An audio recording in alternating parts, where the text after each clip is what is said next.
I would say I'm sorry if I thought that it would change your mind, but I know that this time I have said too much, been too unkind. So I tried to laugh about it, cover it all up with lies. I tried to laugh about it, hiding the tears in my eyes, because boys don't cry.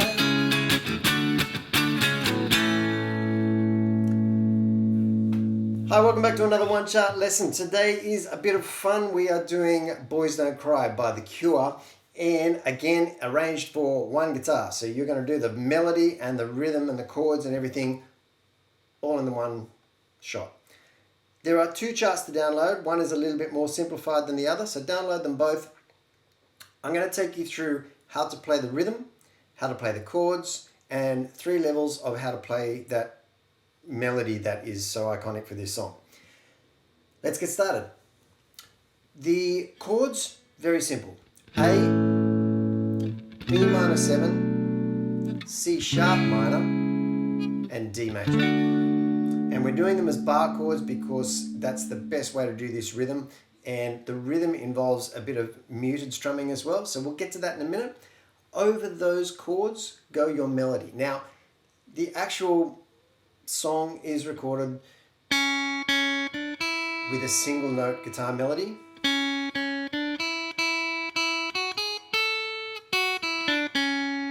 Right? Everyone knows it. It's a fantastic little melody. If you wanted to play that melody using a couple of strings to make it sound a little bit more full, you could do it like this. And I've put this at the beginning of one of your charts. The chart with all the numbers on it.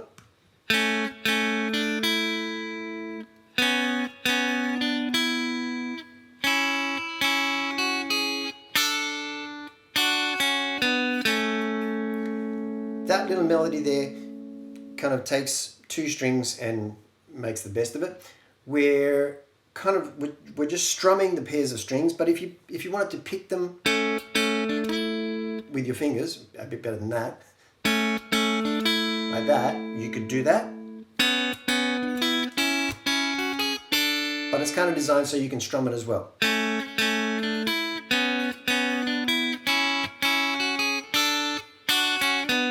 And as you go down that last little run, the second position, you may or may not want to add that E string, but it's up to you. It doesn't really matter whether you go or. I think it flows a little bit better if you include that E string 2nd fret on the first 2 positions. 1, 2, 3. And that way you've got 2 strings working all the way down through that melody. Up to you. If you want to take it a step further, you can incorporate that riff into those bar chords I showed you before. So play the full bar chord, and you don't have to worry about the top string in just about any of this little run here because the melody works its way up the B string. So we go A, strum A again, and that's where you start that melody climbing. So you're going dun, dun, dun, dun. I shouldn't hum this, you can hear it. So the first 2 are on chords. Then you do a B, but you do a B minor 7 without that finger on the B string. So it's on the 2nd fret with your bar finger there, which I guess makes it a B minor 9 of sorts. I'm not too sure about that. If I'm wrong, anyone out there, feel free to correct me. But it's this chord. Again, the melody starting there, so 2 chords. Then we move up to a C sharp minor 7, and technically they're playing a C sharp minor chord there, but you lift your pinky finger off, make it a C sharp minor 7, because what you're doing here is running that melody up with your pinky up to the 7th fret on the B string. And incidentally, when I say the first 2 notes are chords, you can just do the chord on the first one, and then the second one can be that melody note picked out, like.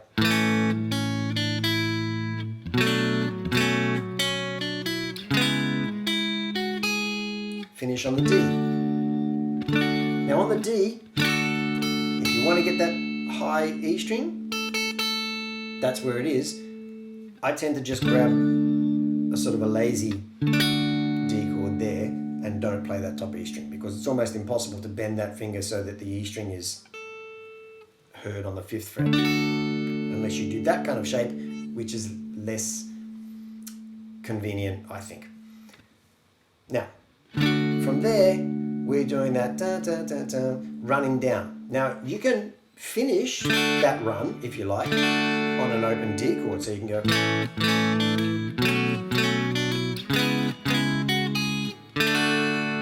Again, you don't get that high note, but you'll finish there, and then you can go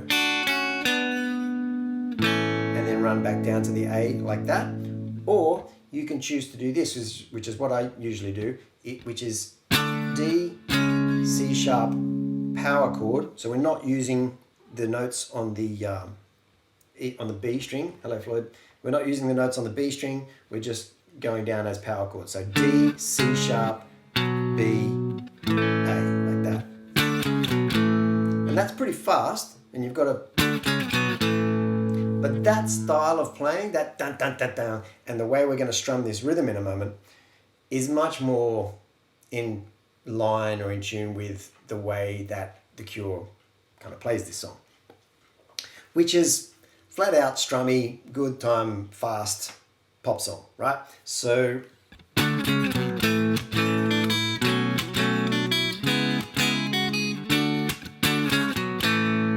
like that.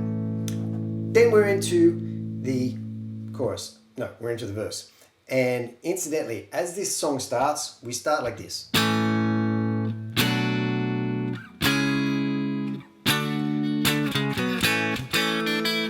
And then into the riff twice. Then it just kind of cuts out and the rhythm takes over. Now what the rhythm is doing, again, over those 4 chords, right? So strum, muted strum, and then an up strum, all on the 1 chord. A, strum, A. Right? And that last little bit starts with a chord and finishes with 2 muted strums. So very slowly, it goes like this. Right?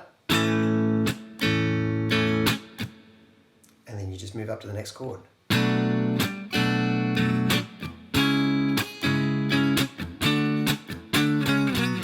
Now, during the verses, they don't do that little triplet run. It just keeps the rhythm going when you get to the D. So the verses are like this.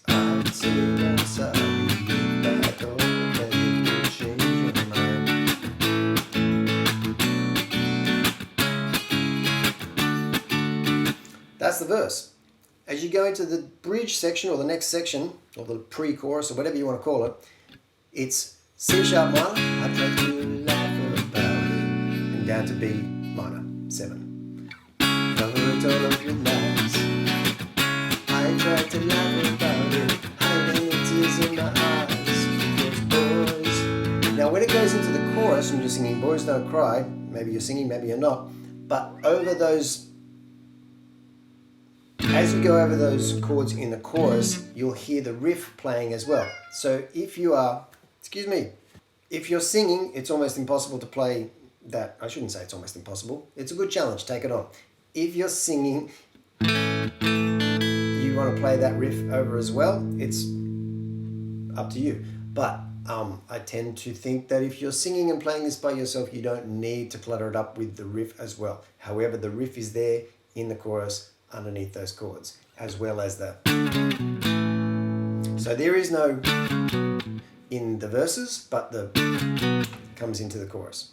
Make sense? I hope so. As we move past the verse 1, chorus, verse 2, chorus, we're into verse 3, and then after the verse 3 comes the bridge. Goes straight up to E, and again as a bar chord, and again the same rhythm. Now, when we go up from the E, we go up 2 frets up to our F sharp minor and play it up high because it sounds better up high. play the F sharp minor first and then take it to an F sharp minor 7. So you're going like this. Pushed out your limits, pushed you too hard, took you for granted. And every now and then, I think on the second one or the third one, they add that 7th note up there on the 12th fret of the E string. So you're going, pushed out your limits, pushed you too hard, took you for granted, thought that you needed down to D or up to E, and then we're back into the last verse. I would do most anything to get you back on my side, and I'll just keep on laughing. And into the last chorus, which goes through that progression 4 times instead of 2 times for a normal chorus, so it's just your double chorus, and then finishes on the 4th one, finishes with the riff. That slows down.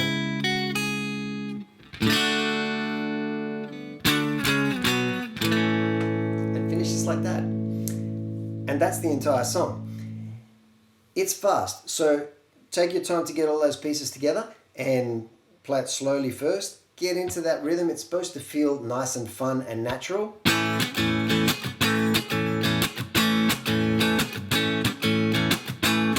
And